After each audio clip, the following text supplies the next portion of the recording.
શ્રીમદ કરુણા સાગર મહારાજ કી જય, કૈવલ ધામ કી જય, શ્રી હરિચંદાસજી મહારાજ કી જય, શ્રી ધર્મપ્રિયદાસજી મહારાજ કી જય, સત કેવલ સાહેબ, સત કેવલ સાહેબ, સત કેવલ સાહેબ, સત કેવલ સાહેબ.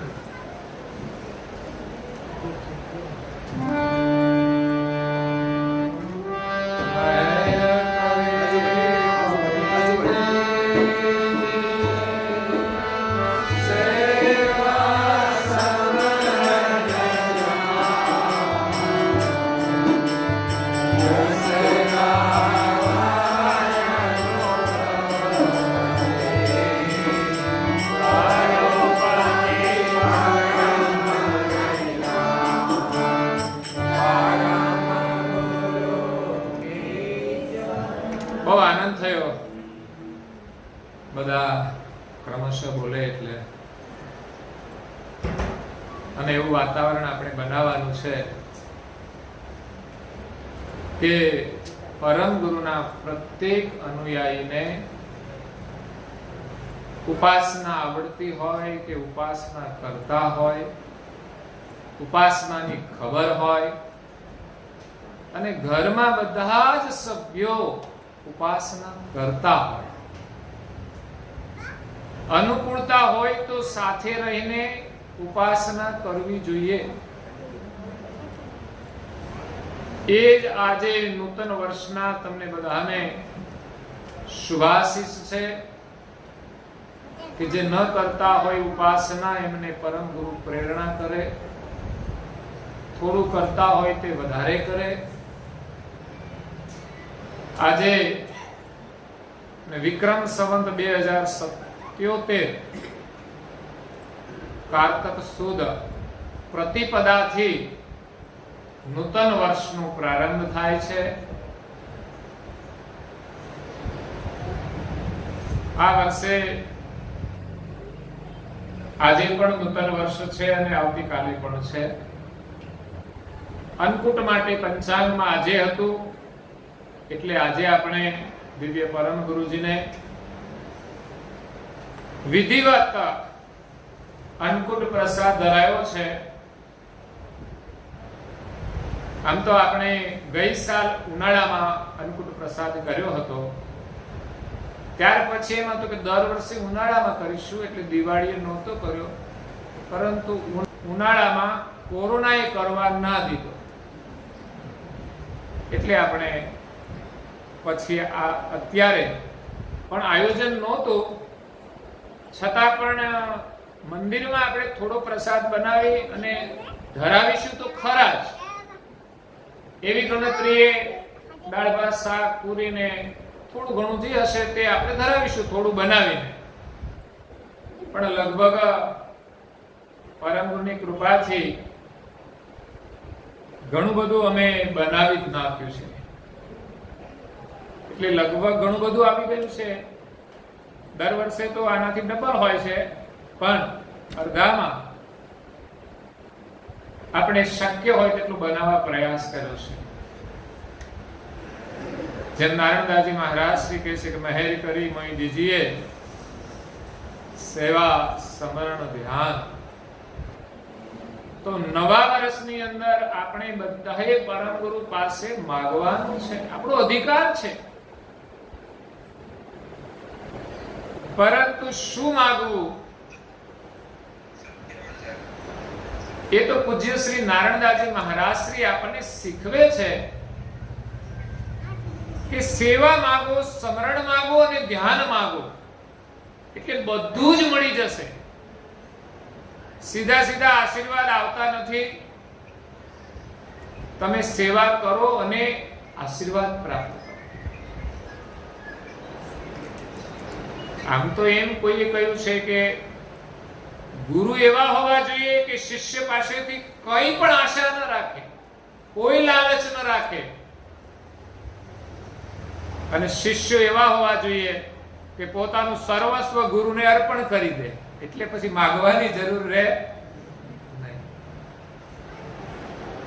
એ સંબંધમાં બંનેને લાભ થતો હોય છે. નહીં તો ચેલા પણ લાલચુ હોય અને ગુરુ લોભી હોય. તો એના માટે કબીરજીએ કહ્યું છે કે લોભી ગુરુ ને લાલચુ ચેલા દોનું નરક में ठेलम ठेला. બંનેને નરકમાં જવું પડે. વસ્તુ તો એની એ જ છે કે ગુરુ લોભી હોય એટલે એમ થાય કે બધા ભક્તો અમને બહુ ધન આપે, અને ચેલા લાલચુ હોય એટલે આપે તો કંઈક લાલચથી આપતા હોય, અને વધુ લાલચ રાખતા હોય તો પછી બંનેને નરકમાં જવું પડે છે. પરંતુ ગુરુમાં કોઈ આશા ના હોય, કોઈ લાલચ ના હોય, લોભ ના હોય, અને શિષ્યમાં પણ સમર્પણ ભાવ હોય કે જે છે બધું ગુરુ મહારાજનું છે. ગુરુ મહારાજે આપણને આપ્યું છે એને વિવેકપૂર્વક આપણે ભોગવવાનું છે, અને વિશેષ એના દ્વારા ગુરુ મહારાજની સેવા કરવાની છે. એમાં તન પણ આવે, મન પણ આવે અને ધન પણ આવે. તો તન, મન અને ધનથી આપણે જ્ઞાન, ભક્તિ અને વૈરાગ પ્રાપ્ત કરવાના છે. તનથી સેવા મળે છે, તનથી ભક્તિ મળે છે, મનથી જ્ઞાન મળે છે. મન આપણું અહીંયા કેન્દ્રિત હોય તો જ્ઞાન આપણને સમજાય, સંભળાય અને એનો લાભ થાય. એટલે મનથી જ્ઞાન મળે અને મનથી સ્મરણ થાય છે. અને ધન અર્પણ કરવાથી આપણે વૈરાગની પ્રાપ્તિ થાય છે કે આ લક્ષ્મી આપણને મળી છે તો એને આપણે વિવેકપૂર્વક વાપરવી જોઈએ અને ધનની શુદ્ધિ પણ કરવી જોઈએ. ધનને ધોવું પડતું હોય છે, એમ કે ધોવે એટલે શુદ્ધ થાય. પણ શામાં ધોવાનું? પાણીમાં ધોવાનું કે દૂધમાં ધોવાનું? ધનને સેવા કાર્યમાં વાપરવાથી ધન શુદ્ધ થાય છે. એટલે ધર્મ કાર્યની અંદર તન, મન અને ધન ત્રણેયથી સેવા કરવાની. એકલું ધન પણ પર્યાપ્ત નથી, કારણ કે ધનથી આપણે થોડું દાન કરી દઈએ, સેવા કરી દઈએ, પણ મન તો વાસનાની પાછળ ભટકે છે તો પણ અધોગતિ થવાની છે. એટલે ખાસ મનને આપણે સ્મરણમાં જોડવાનું છે, અને તનની અંદર જે મોહ છે, વાસના છે, અહંકાર છે, એને છોડવા માટે આપણે તનથી સેવા કરવાની છે. અહીંયા જે કંઈ કાર્ય ચાલી રહ્યું છે એ લોકોની સેવાથી જ ચાલી રહ્યું છે. આખું વર્ષ દરમિયાન આપણે જે કંઈ પ્રવૃત્તિ કરીએ છીએ એમાં વિશેષ સેવાનું યોગદાન હોય છે. ગામના સ્થાનિક લોકો પણ સારી સેવા આપે છે કે આપણે સારી રીતે કાર્યક્રમો કરી શકીએ છીએ, અને બહાર ગામના લોકો બહુ જ પ્રશંસા કરે છે ગામની, કે ગામના લોકો બહુ જ સારા છે, આદર સત્કાર અમને આપે છે, એમના ઘરે લઈ જાય છે. બીજા ગામના લોકોમાં બહુ જ સદભાવ છે કે તમારા ગામની અંદર વિકાસ સારો થઈ રહ્યો છે. આ તો કોરોના ચાલે છે, નહીં તો આપણી પ્રવૃત્તિ ચાલે છે. પણ ખાસ મારું નિવેદન છે નવા વર્ષના દિવસે કે પ્રવૃત્તિ ચાલુ થાય ત્યારે એની અંદર જે બાકી રહેતા હોય એ પણ લાભ લેજો. દર્શન કરવામાં તો વાંધો નથી, એટલે મારું નિવેદન છે કે નવા વર્ષમાં ગામની અંદર કે પરમ ગુરુનો કોઈ પણ અનુયાયી એવો ન હોય કે જે મંદિર સુધી દર્શન કરવા ન આવતો હોય, સિવાય કે વૃદ્ધ હોય, સિવાય કે નાના બાળકો હોય. જો કે નાના બાળકો તો લઈને લોકો આવતા જ હોય છે, અને એ તો બહુ જરૂરી લાગે છે મને. અત્યારે બાળકોમાં જે સંસ્કારોનું સિંચન થાય છે એ યુવાન થયા પછી નહીં થાય, યાદ રાખજો. બાળકો મંદિરમાં આવતા થશે તો અત્યારથી એનું ઘડતર થશે, અને એને ભવિષ્યમાં પણ આવવાનું ગમશે. એટલે ખાસ તમે બધા બાળકોની કાળજી રાખજો. બાળકોને વધુમાં વધુ સંસ્કાર આપવા માટે તમે પ્રયાસ કરજો, ચિંતા કરજો. શિક્ષણની ચિંતા તો કરો છો, એમાં મારે તમને કહેવું નહીં પડે, પણ સંસ્કાર માટે પ્રયાસ કરજો. ઉપાસના માટે બધા પરિવારના સભ્યો સાથે મળીને ઉપાસના કરજો, સ્મરણ કરજો. અને સેવા માટે તો ક્યારેય સંકોચ ન રાખતા. સેવાનો ભાવ તો એવો હોવો જોઈએ કે સેવા ક્યારે મળે, અને જ્યારે મળે ત્યારે જેમ લક્ષ્મીજી આપણા ઘરે ચાંદલો કરવા આવે ને આપણે પછી એમ કહીએ કે અત્યારે મારે ટાઈમ નથી, તો સમજવાનું કે લક્ષ્મીજી જતા રહેશે, પછી યોગ મળે ના મળે આ જીવનનો પણ કોઈ ભરોસો નથી. એમ સમજીને આપણે સેવા કરવાની છે, અને નિષ્કામ ભાવથી સેવા કરવાની છે, વિશ્વાસથી સેવા કરવાની છે. કારણ કે આપણને વિશ્વાસ એવો હોવો જોઈએ કે આપણે સેવા કરીશું તો ફળ તો મળવાનું જ છે. છતાંય તમારા જીવનમાં મુશ્કેલી આવે તો ચોક્કસ પરમ ગુરુના શરણમાં દોડતા આવજો અને એને પ્રાર્થના કરજો. કારણ કે જીવનમાં એવી પણ પરિસ્થિતિઓ આવે છે કે આપણે ઇમરજન્સી કંઈક જરૂર પડે તો અવશ્ય પરમ ગુરુને પ્રાર્થના કરો. અને યાદ રાખવાનું કે મહેર કરી મોઈ દીજીએ સેવા સ્મરણ ધ્યાન. તમારી જે કોઈ મનોકામના હોય એને પૂર્ણ કરવા માટે કોઈ પણ સેવાનો સંકલ્પ કરજો, સ્મરણનો સંકલ્પ કરજો અને ભજનનો સંકલ્પ કરજો. આ મૂડી સાચી મૂડી છે અને એનાથી જ આપણું બધું કામ થવાનું છે. એટલે નવા વર્ષમાં પરમ ગુરુ પાસે આપણે સેવાની માંગણી કરીએ, સ્મરણની માંગણી કરીએ અને ધ્યાનની માંગણી કરીએ. તો સેવાને આપણે પ્રાથમિકતા આપીએ છીએ. ત્યારે મેં આગળ કહ્યું તેમ જે દાતાઓએ કેલેન્ડરની સેવાઓ આપી છે એ પણ એક સેવા વિભાગ છે. વર્ષ દરમિયાન ભિન્ન ભિન્ન પ્રવૃત્તિઓ ચાલે છે. દર પૂર્ણિમાએ પણ લોકો ભોજન પ્રસાદની સેવા આપતા હોય છે. મોટા તહેવારો ઉજવાય છે, મહિબીજ આદિ, એમાં પણ સેવાઓ મળે છે. એમાં આજે નૂતન વર્ષના દિવસે યાદ કરીએ અને શુભેચ્છા પાઠવીએ કે દર મહિબીજે બહુ મોટું રસોડું હોય છે, મોટો ખર્ચ હોય છે, જેની સેવા આપણને વિઠ્ઠલભાઈ ઉર્ફે મહેન્દ્રભાઈ, તેમના ભાઈ શ્રી જયેન્દ્રભાઈ પરિવાર તરફથી મળે છે. એમને પણ ધન્યવાદ આપું છું. સેવાની વાત કરું તો ગયા વર્ષે દશેરાના દિવસે આપણે નવી ગાડી લાવ્યા, પણ પરમ ગુરુની કૃપાથી પૂરા ગાડીના પૈસા લોકોએ સેવામાં આપ્યા છે. એ બદલ આજે નૂતન વર્ષના દિવસે એમને પણ હું શુભેચ્છા પાઠવું છું. પરમ ગુરુ એના જીવનમાં સુખ શાંતિ અને સમૃદ્ધિ વધારે અને એનો પરિવાર સુખી રહે, સંસ્કારી બને એવી પ્રાર્થના કરીએ. નામ સ્મરણ કરું તો 3,35,000 રૂપિયા આપણને ભીખાભાઈ વલ્લભભાઈ ડોગરિયા, એમના સુપુત્ર મેહુલભાઈ પરિવાર તરફથી મળ્યા હતા.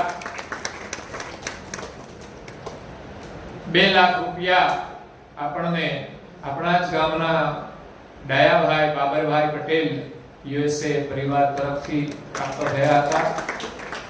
એમણે તો મને પહેલા ઓફર આપેલી કંઈ કામ હોય તો મને કહેજો, અને દર વર્ષે લાઇટ બિલની સેવા એ આપે છે, એટલે એમને પણ ખૂબ ધન્યવાદ છે. પછી 3 લાખ રૂપિયા આપણને યુકે સ્થિત રાજકોટના પ્રવીણભાઈ કાનજીભાઈ ફટાણિયા અને એમના પરિવાર તરફથી આપણને 3 લાખની સેવા, એટલે કે પ્રવીણભાઈ 2 લાખ આપ્યા અને એમનો દીકરો ભણે છે, એ નોકરી કરે છે, એમના તરફથી આપણને 1 લાખ રૂપિયા એટલે 3 લાખ રૂપિયા એમણે આપ્યા હતા અને 2 લાખ રૂપિયા રાજકોટ નિવાસી રમેશભાઈ દેવરાજભાઈ ફટાણિયા પરિવાર તરફથી આપણને મળ્યા છે. એમની સેવાઓ તો બહુ મોટી છે, આપણને ખબર છે. કુલ થયા 10,35,000 રૂપિયા અને 1 લાખ રૂપિયા આપણને ગાડીના મળ્યા હતા. જૂની ગાડી વેચી હતી, જેમને સેવાઓ આપી હતી. એમાં રમેશભાઈ રોજીભાઈ ડોગરિયા છે, અંકુર કુમાર ધીરુભાઈ ડાવરા છે. એ પરિવાર તરફથી આપણને 50% સેવાઓ મળી હતી અને 50% આપણે લોન કરીને ભર્યા હતા. એટલે એ 1 લાખ રૂપિયા એમની સેવામાં જાય છે. એક એમ કરીને 10.5 ની આપણે ગાડી લીધી હતી અને ત્યાર પછી 65,000 નો આપણે એમાં એસેસરીનો ખર્ચ કર્યો તો એટલે 11.5 આજુબાજુમાં આપણે મળી હતી. એ પ્રકારે ગાડીની સેવા મળી હતી. એટલે નારણદાસજી મહારાજ શ્રી કહે છે કે મહેર કરી મોઈ દીજીએ સેવા સ્મરણ ધ્યાન. તો સેવામાં અમારા અહીંયા રાજુભાઈ છે, એ પણ અવિરત ખડે પગે ઊભા હોય છે. સિવાય દયાભાઈ પણ છે અને વિશેષ અમારા કિરીટભાઈ પણ છે, એનો દીકરો જીગો પણ છે, જે કાયમી સેવામાં છે. રોજે કંઈક ને કંઈક કામ હોય જ. અને બહેનો પણ સેવા બહુ સારી કરે છે. પૂર્ણિમાનું રસોડું હમણાં કોરોનામાં બહેનો સાથે મળીને બનાવે છે અને ગમે ત્યારે મહેમાન આવી જાય તો બહેનો જ હેલ્પ કરતા હોય છે અને એટલે સુધી કહેતા હોય છે કે અમે ઘરે બનાવીને મોકલી દઈએ જરૂરી હોય તો. એટલે હમણાં જ એક મહેમાન 2 વાગે આવી ગયા. મેં કીધું જમવાનું બાકી હશે? કે હા બાકી છે. 2 વાગે આપણે તો આશ્રમે આવ્યા છીએ કે નાસ્તો લાવ્યા છીએ, પણ મેં કીધું ના કઈ નહીં, નાસ્તો તો બનાવી જ દઈશું.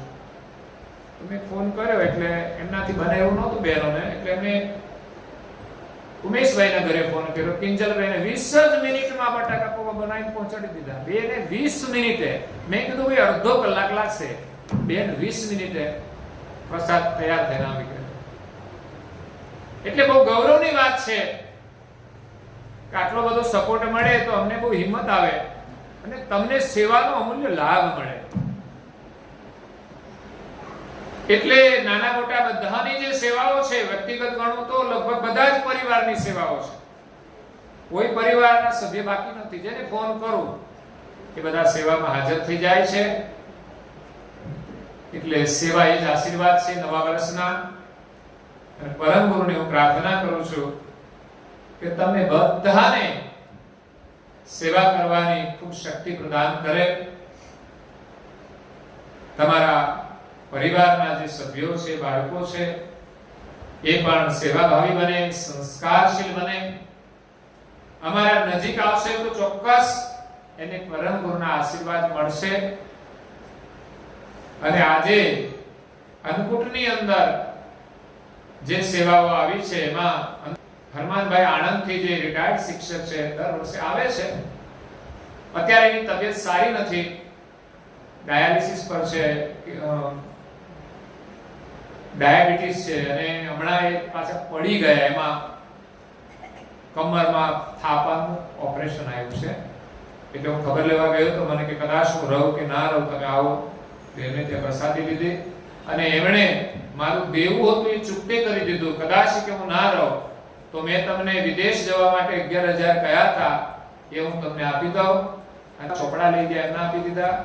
અને ફરી એક સેવા એમણે નોંધાવી છે કે મેં જાહેરાત કરી અને આજે તમને પણ બધાને જાહેરાત કરું છું કે સોનારિયા ગામે જે પૂર્વાશ્રમ છે ત્યાં 5 વીઘા જમીન પૂર્વાશ્રમ પરિવાર તરફથી મંદિર માટે દાનમાં આપવામાં આવેલી છે. રમેશભાઈ રોજીભાઈ જીવરાજભાઈ ડોગલિયા પરિવાર તરફથી અને રતિલાલ રોજીભાઈ ડોગલિયા પરિવાર તરફથી. તો એમાં આપણે પરમ ગુરુનું મંદિર અને રહેવા માટેનો આશ્રમ અને વિશેષ એક સંસ્થા બનાવી અને એનો વિકાસ કરવા માટે અમારું આયોજન છે. લગભગ અમારું બજેટ પ્રારંભિક ગણીએ તો 50 લાખનું છે. એમાં ભૂમિ પૂજન વખતે અમે પ્રારંભ કરવાના છીએ સેવા લેવાનો પણ એનું પાયાનું બીજ તો એનું વવાઈ ગયું છે, એટલે મેં 50 લાખના પ્રોજેક્ટનું આયોજન કર્યું છે કે એક તો ભૂમિ મળી એટલે આપણા માટે સરળ થઈ ગયું એટલો ખર્ચો, એ સહાય મળી, અને ત્યાર પછી મુખ્ય દાતા તરીકે લગભગ 9 લાખ રૂપિયા મેહુલભાઈ ભીખાભાઈ વલ્લભભાઈ ડોગરિયા પરિવાર તરફથી આ મંદિરના શુભારંભમાં ભૂમિપૂજન વખતે આપણને આપશે એવી એમણે જાહેરાત કરી છે. અને બીજી જે કઈ સેવાઓ આવશે એની દીકરીઓએ પણ સંકલ્પ કરી લીધો છે કે 3 લાખ 3 દીકરીઓ થઈને આપણને આ મંદિરની સેવામાં આપવાના છે. અન્નકૂટની સેવામાં આજે ચવાણું અને પેડાની પ્રસાદી સુરતથી આવ્યા છે રંજનબેન ધીરુભાઈ, અને એમના દીકરાની દીકરી પ્રાર્થનાનો જન્મદિવસ નિમિત્તે એમણે અહીંયા આ સેવા અન્નકૂટમાં આપી છે. એમને ત્યાં તો એ વેચે છે, પણ અહીંયા એમણે આજની પ્રસાદીની સેવા આપી છે. સિવાય પણ ઘણું બધું લાવ્યા છે. એમનું બિલ એ ક્યારે દર વર્ષે લેતા નથી હોતા, અન્નકૂટની સેવામાં જ હોય છે. અને આપણે પણ બધાએ પ્રેમથી યથાશક્તિ સેવા કરવાની છે. જ્યારે પ્રસંગ આવે ત્યારે પ્રસંગમાં પણ જવાનું છે. બધા જ પરિવારના સભ્યોએ એનો પણ લાભ લેવાનો છે, અને પરમ ગુરુની સેવામાં જે પરમ ગુરુએ આપ્યું છે આપણું છે નહીં, અને પરમ ગુરુની સેવામાં વપરાશે તો તમને અને તમારા પરિવારને પરમ ગુરુના આશીર્વાદ મળશે. એટલે નવા વર્ષે આપણે પરમ ગુરુ પાસે સેવા માંગીએ અને જેટલી થઈ શકે એટલી સેવા કરી લેવાની, નહીતર આ કોરોનામાં ક્યારે આપણે ચાલ્યા જઈશું કઈ ખબર પડશે નહીં. અને બાકી આજે અન્નકૂટ પ્રસાદ બનાવવાની સેવા બધા સુરતી પરિવાર આવ્યા છે. રંજનબેન ખાસ એમણે બનાવવાની હિંમત કરે તો બધું એ બનાવી દેતા હોય છે મોટા ભાગનું, અને બધાની પાસેથી કામ લેતા હોય છે. અને અહીંયા 2 દિવસ વહેલા આવીને પણ આખા મંદિરની સાફસૂફીની પણ બહુ સારી સેવા કરતા હોય છે. અહીંયા આપણે કરીએ, તમે દિવાળીએ જે સફાઈ કરો ને એવી સફાઈ હોય છે. સામાન્ય સફાઈ તો આપણે કરતા હોઈએ, પણ કશું બાકી ના રહી જાય અને બધું કચરો મંદિરમાં રહેવો જોઈએ. આપણા જીવનમાં પણ કચરો રહેવો જોઈએ નહીં, એટલા માટે જ દિવાળીએ સફાઈ કરીએ છીએ અને દિવાળી પછી નવા વર્ષનો શુભારંભ કરીએ છીએ. તો આપણા ઘરની સફાઈ પણ જરૂરી છે, એટલી જ આપણા તનની અને મનની સફાઈ પણ મહત્વની છે. દિવાળી આપણને શુભ સંદેશ આપે છે કે તમારા તન અને મનને પણ તમે સ્વચ્છ રાખજો, રોજ સ્વચ્છ રાખજો, અને કોઈ પ્રસંગ આવે ત્યારે વિશેષ સફાઈ કરજો. એટલે આવા પ્રસંગોમાં લાભ લઈને આપણા મનનું મંજન કરવાનું છે. એક મને વાત યાદ આવી સત્સંગની, તો કહી દઉં. સેવાની પહેલા કહી દઉં, પછી સત્સંગની વાત કરું. ગઈકાલે અમે લીમડી ગામે ગયા હતા. ત્યાંથી અમે આવતા હતા તો લીમડી પરિવારની સેવા તો મેં તમને કહી કે દર વર્ષે ત્યાં અમારી ગાડી ફૂલ થતી હોય છે ડીઝલની, અને જ્યારે જોઈએ ત્યારે જેટલું જોઈએ ત્યારે એમણે કહ્યું કે પ્રચાર માટે અમારે ત્યાં પેટ્રોલ પંપેથી તમે અહીંથી નીકળો તો પણ ભરી જજો. એટલે એમણે પણ કાલે 10,000 તો કેલેન્ડરના આપ્યા, સાથે 5,000 એમની ભેટ આપી. ત્યાંથી અમે આવ્યા બાલા સિનોર. તો મને એમ થયું કે અહીંયા એક પેલું ગોવિંદ આપણું રખડે છે ને, કપડા અડધા પહેરે છે અડધા નહીં પહેરતો, એટલે કમર ઉપર એ કપડું હોતું નહીં. એટલે મને એમ થયું કે એના માટે કમસે કમ એક હાફ પેન્ટ લેતા જઈએ, કારણ કે નીચેથી તો વાળી ફરે છે. એટલે મને એમ થયું કે ચાલો ડાયાભાઈ કંઈક જુઓ ને એકાદું. બાકી શર્ટ તો અહીં પડ્યા છે ઘણા બધા, સુરત વાળા જે લાવ્યા છે ને એને કહ્યું તમારે જેમ દાનમાં આપવા એને આપજો, અને જેને વેચાતા લેવા હોય લઈ જજો. એટલે આપણને મંદિર ખાતે આપી દીધા છે, એની સેવા મંદિરમાં જ વપરાશે. એટલે મેં એક શર્ટ અને એક હાફ પેન્ટ ડાયાભાઈ પેન્ટ લેતા આવ્યા. હા, અને પછી અમે વિદ્યાર્થી ગ્રુપમાં બેઠા હતા એટલે ત્યાં જે પેલું છે ને મોલ છે કે અમે ગયા તો ચાલો ને આપણે જોવા જઈએ ને એકાદું લઈ લઈએ. તો સામે એક દુકાન છે, એનું નામ તો ભૂલી ગયો પણ આ વસાદરાના છે અને તેજેન્દ્રસિંહ કેવું કે એનું નામ છે. હે યુનાઇટેડ, હા એવું એવી દુકાન છે, હમેજ છે. તમે બેઠા એટલે મને સીધું એના ઓલે દુકાનમાં એમની ખુરશી પર બેસાડ. મોટે ભાગે તો અમે ગ્રાહક બનીને જ જતા હોઈએ છીએ એટલે અજાણ્યા હોય તો અમે અમારી રીતે લઈ લઈએ અને અમે એટલી જ આશા રાખતા હોઈએ છીએ કે રિઝનેબલમાં આપે એમ અમારને જોઈને. બાકી તો અમે બેઠા ત્યાં પછી મને કે જે કેવું જોઈએ છે લીધા. પછી મેં કીધું આનું જે થાય કહો, બિલ બનાવી દો એટલે અમે નીકળીએ. તો બિલ કશું લેવાનું છે નહીં એટલે મેં કીધું આ તકલીફ વાળું કામ છે. મેં કીધું પણ એની એક ભાવના હતી કે આજે અમારું સદભાગ્ય કહેવાય કે દિવાળીના દિવસે અને આજે વેપાર ચાલી રહ્યો છે ને તમે આવ્યા એટલે હાફ પેન્ટ તો આપી દીધું. મેં કીધું આટલી સેવા તમારી ઘણી છે. તો એ ખોલીને 1100 રૂપિયા ભેટ મૂકી. મેં કીધું એટલે ભાઈ આ દાજા ઉપર ડામ એક તો તમારો આ પ્રસાદી લઈ જાય ને કશું જોયું તો ના ના કે છે આ તો અમારો ભાગ્ય. છતાંય પછી મેં 500 રૂપિયા રાખી અને બીજા મૂક્યા. મેં કીધું તમે જે ભાવના વ્યક્ત કરી એ મારા માટે આનંદની વાત છે અને આવી ભાવના હોવી એ જ મહત્વનું છે.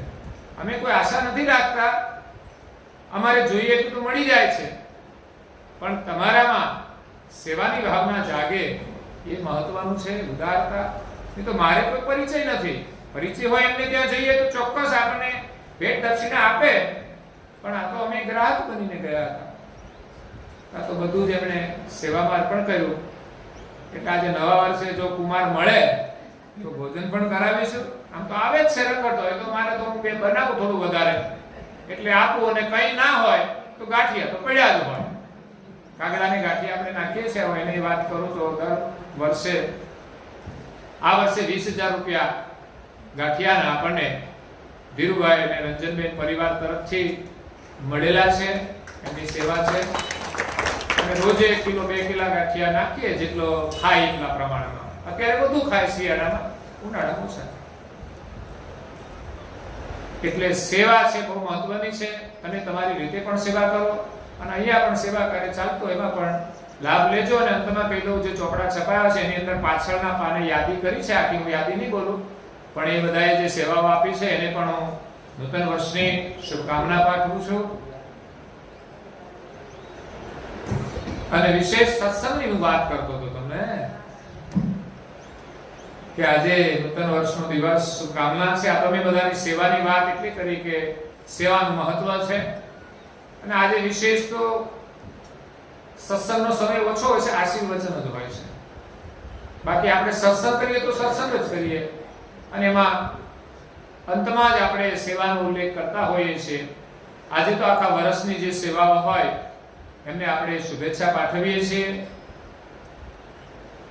સત્સંગની વાતમાં એવું છે કે આજે નૂતન વર્ષનો દિવસ એટલે બધાનું કલ્યાણ થાય એવી આપણે શુભકામનાઓ પાઠવીએ છીએ. અને આપણે ત્યાં એક દરેકના ઘરમાં એક પ્રતીક હોય છે સ્વસ્તિકનું, જે કલ્યાણનું પ્રતીક મનાય છે, શુભનું પ્રતીક મનાય છે. આપણે ત્યાં ગાડીઓની પૂજા કરીએ તો પણ સ્વસ્તિક અને બાલ તિલક પણ કરીએ છીએ. અને બાલ તિલકની તો વાત જ થાય એવી નથી. તમારે કદાચ બાલ તિલકનો મહિમા સાંભળવો હોય તો આપણે YouTube ઉપર સત્સંગ આવે છે, એમાં પંચમ સત્સંગનો જે સત્સંગ છે એમાં લગભગ 10 દિવસનો સત્સંગ હશે, 5 કલાકનો. પૂર્ણ સત્સંગનો મહિમા હિન્દી પ્રવચનમાં છે. જેને પણ ભાવના થાય તો એમાંથી તમે શ્રવણ કરજો.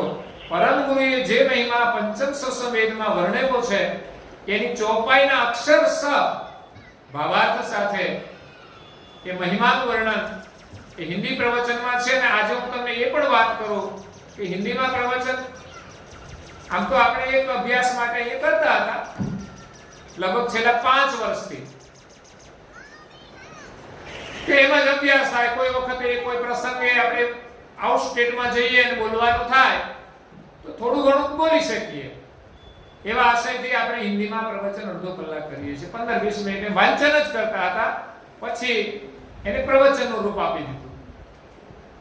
અને મારા વડીલો બહુ ભાગ્યશાળી છે અને બહુ જિજ્ઞાસુ છે, એના માટે પણ હું પરમ ગુરુની શુભકામના પાઠવું છું. એના બધાના સ્વાસ્થ્ય સારા રહે અને આખા સંપ્રદાયમાં અન્ય લોકો જે લાભ લે તે મહત્વનું છે. પછી 5 કે 25 કે 50 લોકો લાભ લે એ આપણા માટે કોઈ સાધારણ નથી. એમાંથી એક વ્યક્તિને પણ એનો લાભ થઈ જાય ને તો આપણા માટે પુરુષાર્થ સફળ છે. એમાં આજે એક પરિવાર આવ્યા છે સુરતથી. એમાં 1 વર્ષ પહેલા જ અમારા અશોકભાઈ જોડાયા છે. એને પંચમ સસવેદ વાંચન કર્યું પહેલી જ વાર અને સીધો જ પરમ ગુરુનો લક્ષ્ય લીધો અને પરમ ગુરુનું જ્ઞાન સમજાઈ ગયું. એટલે બધું દોરા ધાગા મંતર જંતર કશું જ નહીં. અને કોઈ દેવ દેવીની એક જ દેવ કે પરમ ગુરુ દેવોના દેવ છે એ જ મારા ઈષ્ટ. હવે ક્યાંય જવાબ નહીં. બધાનો આદર કરે, સન્માન કરે. આપણે બધા દેવોનો આદર કરીએ, પણ ઉપાસના એક પરમ ગુરુની કરવાની. કારણ કે ગુરુની કૃપા વિના આપણને માલિકની પ્રાપ્તિ થતી નથી. જે દેવોના માથે પણ ગુરુ છે અને દેવો પણ આપણને માલિકની પ્રાપ્તિ નથી કરાવી શકતા. એટલે પરમ ગુરુ એ દેવાધિદેવ છે. એવા અશોકભાઈ એક ડાયમંડનું કામ કરે છે સુરતમાં અને આપણા ધીરુભાઈ ત્યાં કામ કરે છે. એટલે એમનું ભાલ તિલક જોઈને એને પ્રેરણા મળી કે આ શું છે બધું. એટલે અમારા ધીરુભાઈને બહુ ગ્રંથોનો અભ્યાસ નહીં, એટલે કે અમારા ઘરે આવજો. ઘરે આવ્યા એટલે પછી રંજનબેન તો અભ્યાસી હતા એટલે એની સાથે થોડો સત્સંગ થયો, વાત કરી. પછી પંચમ સસવેદ અભ્યાસમાં આપ્યો ને એમને સમજાયું અને એ જોડાયા. હવે એને એમ છે કે બધાને હું જોડી દઉં, એટલે ગ્રંથો જેટલા જોઈએ એટલા લઈ જાય. હું તો તમને બધા નિવેદન કરું છું કે આપણે ત્યાં સેવાભાવી ભક્તોએ ગ્રંથો સેવામાં આપ્યા છે. 10 ગ્રંથો આવ્યા છે. તમે બધા વાંચવા લઈ જજો, તમારા ઘરમાં રાખજો અને રોજ એક જ પાનું પરિવાર સાથે વાંચજો. એમાં વિશ્વકોશ ચોસરા એવા સરળ ગ્રંથો પણ છે અને આ રોજ નિયમિત વાંચન કરવું જોઈએ. આ બહુ મોટા આશીર્વાદ છે.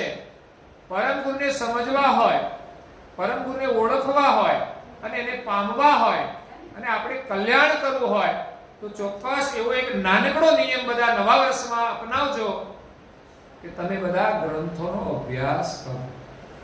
એક જ પેજ વાંચજો, પરિવાર સાથે વાંચજો, બાળકોને પણ બેસાડજો. ન સમજે તો કઈ નહીં, પણ એનો એક નિયમ બને કે આપણા ઘરમાં ગ્રંથ વાંચન થાય છે અને પરિવાર સાથે વાંચીએ છીએ. એની અંદર વાંચનના સંસ્કાર બહુ જરૂરી છે. નહીં તો આજની નવી પેઢીને મોબાઈલ હાથમાં આપશો એટલે બીજું કશું ગમશે. હું જોતો તો આપણે અંકુર ચાપતો ત્યારે છોકરા મચડતા હતા બધા મોબાઈલ, અને અત્યારે લગભગ એમાં જ ચાલે છે.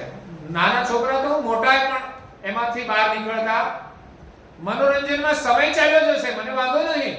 મોબાઈલ સાધન જરૂરી છે, એનો ઉપયોગ કરવાનો, મીડિયા પણ જરૂરી છે, પણ આપણો કિંમતી સમય એમાં વેડફાઈ ન જાય એનો ખ્યાલ રાખવાનો છે. બધા પરિવારની અંદર ગ્રંથ વાંચન થાય. આપણે વર્ષ પછી 250મો પરમ ગુરુ પ્રાગટ્ય મહોત્સવ 1 વર્ષ ઉજવવાના. એમાં બધાએ સજાગ બનીને બધી જ પ્રવૃત્તિનો લાભ લેવાનો છે. આખું ગામ આપણું જાગવું જોઈએ, દરેક પરિવાર જાગવા જોઈએ, યુવાનો, વડીલો બધાની અંદર એક જાગરણ આવે એવો આપણે પ્રયાસ કરવાના છીએ. તો આજથી જ એની શરૂઆત કરી દેવાની. નિયમબદ્ધ વિધિવત તો વર્ષ પછી થશે, પણ આપણે બધા જાગીએ અને પરમ ગુરુના આશીર્વાદ પ્રાપ્ત કરીએ. તો એવા અશોકભાઈની જે વાત છે મહત્વપૂર્ણ છે, એટલે હું તમને કરું છું કે હિન્દી પ્રવચન આવે છે તો એમને ત્યાં ડાયમંડની અંદર એમપી ના લોકો અને એવા બહારના આઉટ સ્ટેટ ના લોકો પણ કામ કરે છે ડાયમંડમાં. તો એમને પણ હું એમને કારખાને ગયો ત્યારે પછી ત્યાં જે ભક્તો હતા એમને દર્શન થયા પછી એ થોડી જિજ્ઞાસા થઈ, એટલે સંપ્રદાય વિશે થોડી જાણકારી મેળવી. અને અમારા અશોકભાઈ તો બહુ જ આગ્રહી છે, અહીંથી ગ્રંથો લઈ જાય છે, બધાને આપે છે, સંભળાવે છે. પણ આ તો હિન્દી ભાષી એમપી ના છે, ગુજરાતીમાં ઓછું સમજે, એમાં થોડું ઘણું સમજી જાય કદાચ આપણે કામકાજનું હોય, પણ ગ્રંથો સમજવા થોડા અઘરા પડે. એટલે મારું હિન્દી પ્રવચન જતું હતું, એટલે એમણે કહ્યું કે આ હિન્દી પ્રવચન તમે સાંભળો. એમાંથી એને ભાલ તિલકનો મહિમા સમજાયો તો દીક્ષા લેવાની તો બાકી હતી, સમજાયો ત્યારથી તિલક કરવાની શરૂઆત કરી દીધી. આ એક ગૌરવની વાત છે. આને સાચી સમજણ કહેવાય. આપણે તો કરતા હોઈએ પાસે બંધ કરી દઈએ. વિચાર તો કરો, આશીર્વાદ છે. મહિમા જાણશો ત્યારે ખબર પડશે કે બાલ તિલકનો મહિમા શું છે. પરમ ગુરુએ તો કહ્યું છે કે ક્યો ન કરહી તેહી તિલક અભાગા. તિલક કરવું એ ભાગ્ય છે. તો આપણે ન કરીએ તો અભાગી શા માટે રહી જઈએ? પરમગુરુના શરણમાં આવ્યા છીએ અને તિલક કરતા વાર કેટલી. હું રાજસ્થાનમાં જાઉં છું, ત્યાંના જે પરિવારો છે એ ભાઈઓ બહેનો આખો પરિવાર તિલક કરે. અને કેવું તિલક કરે ખબર છે? આ ભ્રકુટીથી લઈને માથાના વાળ હોય ને ત્યાં સુધીનો બહેનો પણ એવું જ તિલક કરે. તમે અહીંયા ભાવનાબેન બેઠા છે દોલપુરાથી, એમના કપાળમાં તિલક પૂર્ણ કપાળનું જ હોય. એવું નહીં કે શરમાય એટલે નાનું કરે. ના, નાનું કરો, વાંધો નથી મને. હું તો ખાલી એક ગૌરવની વાત કરું છું કે જેમાંથી આપણને પ્રેરણા મળે કે તિલક અવશ્ય કરવું જોઈએ. તમે કોઈ પણ લગ્ન વિધિ કરો, સામાજિક ક્રિયાઓમાં પણ તિલક કરો છો, ચાંદલો કરો છો, તો આ રોજ આપણે કરીએ તો રોજ આપણને આશીર્વાદ મળે. હું તો કહું છું 2 જણા તિલક કરતા હોય કોઈ દિવસ ઝઘડો નહીં થાય. લખી દઉં તમને, 2 તિલક કરે તો, બાકી એક કરે ને એક ન કરે તો સમસ્યા ઊભી થશે. કારણ કે બંનેના વિચારો એક થઈ જાય ને ત્યાં કોઈ દિવસ સંઘર્ષ રહે છે. બેવની એક દિશા બની જાય, પછી એકબીજાને સમજતા થઈ જાય, એકબીજાને સ્વીકારતા થઈ જાય. આ પરમ ગુરુના આશીર્વાદ છે. એટલે આજે મુકેશભાઈ એમપી ના છે અને આજે એમણે નૂતન વર્ષના દિવસે દીક્ષા લીધી છે અને એમણે આજે પૂજન પણ કર્યું. એમને ખૂબ ખૂબ ધન્યવાદ છે. આજે દીક્ષિત થયા છે એમપી માંથી આવીને. સત્ય છે, બધાને સત્ય સાથે સત્ય સાહેબ. અને એના દ્વારા એમના પરિવારને અને પડોશીને પણ પ્રેરણા મળશે અને એને પરમ ગુરુના આશીર્વાદ મળશે. પરમ ગુરુના શરણમાં લાવવું એ કોઈ સાધારણ કામ નથી, મોટામાં મોટું પુણ્ય છે. આપણું કલ્યાણ તો ત્યારે જ થશે કે આપણે પરમ ગુરુની આજ્ઞા પાડીએ અને બીજા 5 ને લઈ જવાની ભાવના રાખીએ. બાકી શમશાને તો બધા જવાના જ છીએ ને, સ્મશાનમાં તો બધાને જવાનું છે, બાકી આપણે કૈવલ ધામમાં લઈ જવાના છે. એટલે સ્વસ્તિકની હું વાત કરતો હતો. સ્વસ્તિક એ કલ્યાણનું પ્રતીક છે. એમાં આ રીતનો હોય છે ને 4 પાંખડા, આમ હોય છે ને, આ રીતે આમ હોય છે ને, આમ એટલે આમ જે છે એ સૂચવે છે તમે કોઈને આપો. આશીર્વાદમાં આમ જ અપાય છે ને. હા, તો આપીએ ત્યારે આમ આપીએ કે આમ આપીએ? આમ આપીએ છીએ. કોઈના મૂકીએ થાળીમાં કે કોઈના હાથમાં તો આ હાથ આપણો આમ જાય છે. પછી બીજું પાંખડું આવે છે, આ બાજુનું ગણીએ તો આમ આવે છે. થોડી ભાવના ઓછી થાય છે.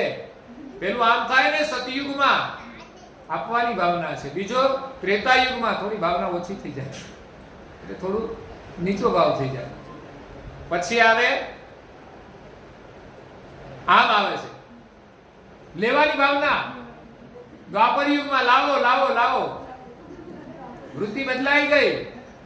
ઉપરનું પાંખડું આમ હોય, એનું નીચેનું પાંખડું આમ હોય છે, એને આમ કહેવાય છે.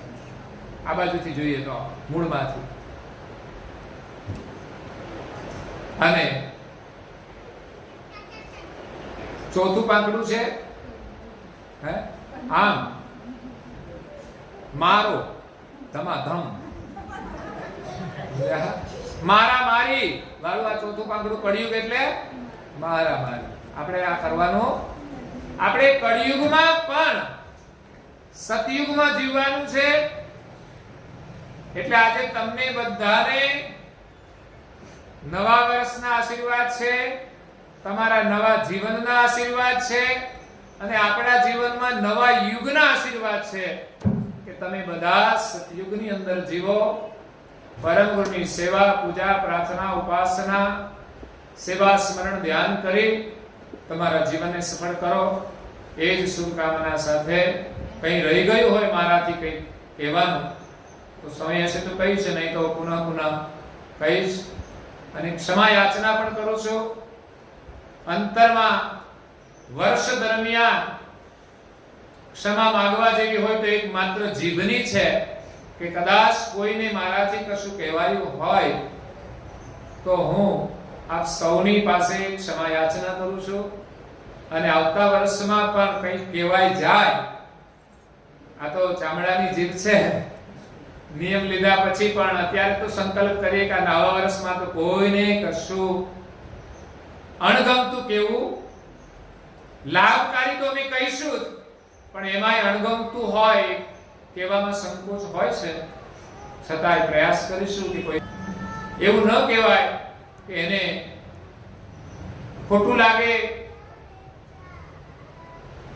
અને પરમ ગુરુ તમારો બધાનો પ્રેમ મારી સાથે આવું આવું રાખે, તમારા પરિવારમાં પણ પારિવારિક ભાવના બની રહે, સુખ શાંતિ અને સમૃદ્ધિ વધે એવી પરમ ગુરુના શરણમાં પ્રાર્થના સાથે આજના આશીર્વચન અહીંયા વિરામ આપીએ છીએ. અસ્તુ સત્યવત્સાય. શ્રીમદ કરુણા સાગર મહારાજ કી જય. કૈવલ્યધામ કી જય. શ્રી અવિચલદાસજી મહારાજ કી જય. શ્રી ધર્મપ્રદાસજી મહારાજ કી જય. સત્યવત્સાય. સત્યવત્સાય 3 વાર પગે લાગજો, ઘોડામાં ખુલ્લા હાથ રાખીને માગવું એ માગજો.